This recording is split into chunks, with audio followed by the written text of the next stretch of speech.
Good morning. Happy Saturday. I hope you are having a great morning so far. I have had multiple people jump into my inbox and ask me how to promote a product. Like they've jumped into an affiliate program or they're doing direct sales or network marketing and they have some kind of product that they want to sell online. And I thought, why not jump on? I have nothing planned, no script, no 10 tips or whatever. I'm just gonna stream of consciousness give you what I think that you should be doing if you are wanting to promote a product, because I know that a lot of people out there don't have their own offers and they want to promote products. And I did that online I did it for 9 years. I promoted a product online. For 3 years, I promoted a product when I wasn't online. And so I have a lot of experience with this, and I know what works and I know what doesn't work. And I know how to set you up for the long haul. And so let's just chat about it. And if you have any questions, you can drop them in the comments. Even if you're watching the replay, go ahead and drop them in the comments and we can chat about, I can answer the questions later. And also I've kind of been thinking maybe doing a masterclass around this. So if that's something that you would be interested in, or you're looking for help with growing your brand on social media so that you can promote products, reach out to me, let's chat. But I'm going to give you a lot of tangible tips here today so that you can take them and you can apply them. So the first thing that I want to say is never, ever, ever, ever, ever, ever, ever, ever, ever, ever, ever, ever, ever build your brand. Do I need to say it again? Never, ever build your brand. And I a lot of times I do not say never, but never build your brand around the product. Never build your brand around the product. There's a lot of reasons for that. One of the reasons being people grow, they evolve, they change. And if you grow your brand tied to one product, you can pivot for sure, but also you will have so many opportunities if you decide to grow a personal brand instead of a brand around a product. So I highly suggest that you don't start spamming your audience with pictures of the product, of just basically growing your brand around one product, because that's very limited to you. And also, if it's something that a lot of people are jumping into right now, I see 2 or 3 products right now that a lot of people are jumping into, and not that it's going to be oversaturated, because I don't really believe in oversaturation. However, there are definitely ways that you can do it so that you can be successful, and a lot of people won't be successful because they will just try to push the product and grow their brand around the product. So what I would suggest doing is growing a personal brand. And you can do this in many different ways. So one of the things that I would say is kind of deciding if you want to be more of a lifestyle brand, or if you would rather be almost a niche down brand. Maybe you are an expert in something and you want to share about something and you want to help people along with sharing the product. So I would kind of look at how you want to show up. The next thing that I would do is I would create brand pillars. What do you want to share on social media and what do you not want to share on social media? So setting boundaries. I think this is really important. You do not have to share your entire life on social media in order for you to grow a personal brand.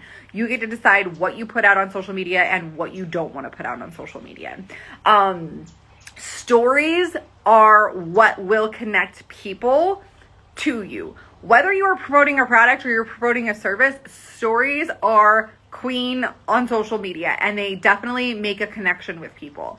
So a lot of times you'll see affiliate marketers or network marketers or direct sales kill it in their business because they build their brand around something that they know. A few people that I can think of off the top of my head, and I probably can't even think of their names, but one person that I can think of that literally kills it, she, I think her name is Lydia, and she builds her brand around being a ranch wife, and everything she posts is about that. She posts about her product from time to time, but also she solely builds her brand around ranch life. And so she has a lot of rant people that follow her. Do I think it's important for you to create like an ideal client? Yes and no. I would rather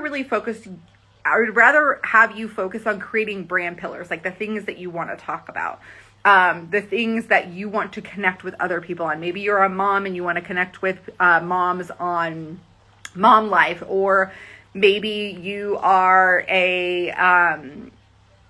I need to drink the rest of this so that my brain starts to work. But I don't know, maybe like I am into fitness, but I am a content coach. So I post a lot about fitness because I want to connect with other people who are into fitness too. That is not what I help people with. It's what I used to help people with, but I want to connect with people that have the same kind of values and priorities as I do. And that should be the same for you. Like, when you're talking to everybody, you're talking to nobody. So you definitely want to make sure that you're not trying to people please when you come online, and you're not trying to turn into somebody that you're not. Because one of the things that is going to drain your energy when you are building a personal brand is if you're trying to mask yourself or you're trying to filter yourself. That is going to lead you straight to burnout, and you are always going to feel frustrated when creating content because you feel like you have to show up in a certain way, or you feel like you can't share certain parts of you. The best thing that you could do is be unfiltered. Now, again, I want to say that doesn't mean that you cannot set boundaries around what you share on social and what you don't share on social. I have those boundaries myself. And for a while I didn't have those boundaries, and I was told like, be vulnerable, share everything. And I would do that and it wouldn't feel good. Now, that doesn't mean you can't be vulnerable and you can't share things. Like, there are things that I am vulnerable about that I share about. A lot of it has to do with my addictions. You know, I get vulnerable in different areas, but there's some things that go on my life that just don't go on the internet. And that's because I've chosen to keep them to myself. You're allowed to grow a social media brand and also have a life and also keep things private. So if anybody tells you that you can't do that, that is just false. Do not do that.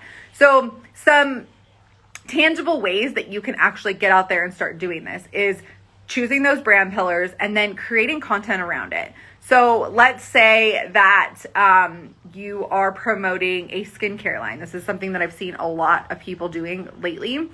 I would, instead of just being like, look at my face, look at how it's changed, whatever, I would either record myself while I'm doing the skincare and telling a story, or what I would do is I would do B-roll. So B-roll is like when you take some sort of video and then you either put words on top of the story or on top of the video and then you post it. And these would be all like short form videos. Or what I would do is I would do a voiceover and I would tell a story. So another person that I could think of, and I actually cannot remember her name, but she is on TikTok and she sells makeup, and she's also a private investigator. So she does her makeup while she tells private investigation stories. And let me tell you, like, I love following her because I want to hear all the drama. I want to hear these stories. So if you have like some sort of stories that you can be telling, this would be a perfect way for you to build your brand around the stories, but also promoting your product. So it's really thinking about like how you, like, what are the stories that you want to share? How do you want to connect with people? Maybe you are an expert in like house, like for instance, like cleaning houses or something. And so you could share yourself cleaning houses and telling the story with that. Like there's just so many things. Like a lot of people are so limited because they're thinking like, how can I get that product out there? But I want you to think outside of the box, and I really want you to think about like, what do you want to connect with people on and what do you not want to connect with people on?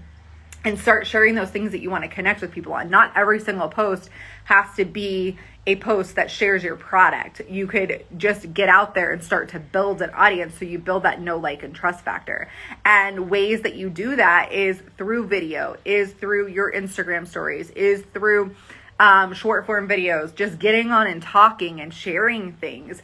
And it's okay if you don't have complete clarity when you first start. Like the most important piece to this is to get going and get posting, because the clarity is going to come with the action, and you're going to be able to figure out what you want to talk about and what you don't want to talk about. I have been showing up and building a personal brand since 2011. And there's been many times where I'm like, oh, this would be a great story to talk about.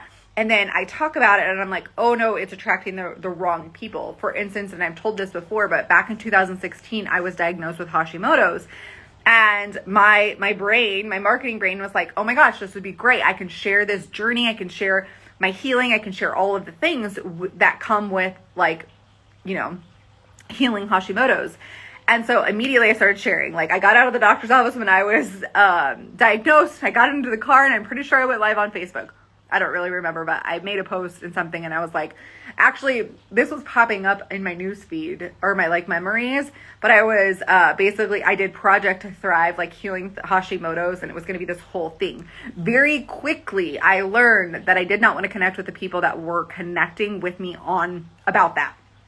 A lot of people have a lot of opinions on how to heal it, and it was just getting really noisy, and I felt like I had to prove myself every time I showed up on social, so I stopped talking about it because I realized that those were not the people that I wanted to connect with. Those weren't the people that I wanted to help with the product that I had, and so I just stopped talking about it. And so before I decide to share a part of my life, I really take a step back and think about, is this something I want to connect with people with? And if I share something and it starts to attract the wrong people, I just stop sharing it. Like, there's no freaking rules when it comes to social media. Consistency is going to be your best friend, along with being authentic and being truthful to you. Your energy is going to beat the algorithm every single time. So when I say that, I don't mean that you have to be high vibe 24/7. I mean, your authentic energy, who you are at the core, is going to beat the algorithm every single time.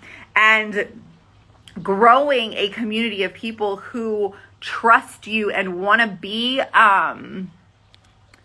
my phone is blowing up with notifications on Threads. If you're not on Threads, it's so much fun over there. And one of the things that, sorry, I'm going to go on a tangent, but like one of the things that I'm really loving about Threads is not the fact that I'm blowing up over there or anything. It's literally giving me, it's allowing me to tap into my creativity, and it's really lighting up my creativity. So it's giving me so much more content to post like across the board on everything. So I'm absolutely loving it over there and just like posting streams of consciousness, which is allowing me to come on and do like streams of consciousness lives, which I think that are really valuable than trying to make everything perfect. Posted is always better than perfect. And you need both quality and quantity when it comes to content. But the way that you get to quality content is you start posting. So you have to have quantity before you have quality. But what I was saying is, when you create that brand and you have a community of people, your opportunities are literally endless. Because I've shared my story around certain things, because I've shared my fitness story, because I've shared my recovery from Adderall, because I have shared my entrepreneur journey, like the doors for opportunities are always open. I've been asked to speak on stages. I've been asked to be on podcasts. I have had stories written about me. I just co-authored a book with 8 other women who have been in, or I think it's men and women who've been in recovery. And so you have to look at the bigger picture and realize that you're laying the foundation. If you're getting out there and you're just trying to sell to people, that energy is going to be shown. That energy is going to come off in your content, and people are not going to connect with it. So decide what you want to connect with people on. Start sharing stories. Start sharing what you know. You don't have to be the guru or the expert in your field. Like, you get to be where you're at right now and help the people that are a couple steps behind you. But just share. See what sticks, see what doesn't. And if you need help with your social media, I do have a program called the Confident Content Experience. This is my favorite, well, it is my only social media program. I actually have a mastermind, a mini mind that's coming out in August, but this is where you get access to every single one of my social media programs. And we do live group coaching once a month in there, and it's just a really great place for you to be able to continually grow your social media, because I'm continually adding to it. And social media is always changing, and this is why I have created this program, is because I was personally tired of having to buy program after program after program when it came to social media. So I have this one social media program that you can get into. And for the rest of this year, anybody that gets in is going to get lifetime access. It's going to turn into a membership next year. But for now, if you get in, you get lifetime access forever. Any upgrades I do, anything that I add into there, you're going to have access to. And you also get access to the mini mind that I'm going to be running in August. So if you're interested in that, let me know. There is a link in my bio that has all of the information. If you have any questions, just reach out to me. Otherwise, I hope you guys have a great Saturday. And I want you to remember that, like, even though everybody says like everything is content, not everything has to be content. So you do not have to be on social media 24/7 in order to grow a brand. You get to put the boundaries around social media just like you get to put the boundaries around what you share and what you don't share. Getting out and actually living your life is going to help light up that creativity so much more. So give yourself space to get out there and live your life. Let your content work for itself. All right. I love you guys. Have a great day. Bye.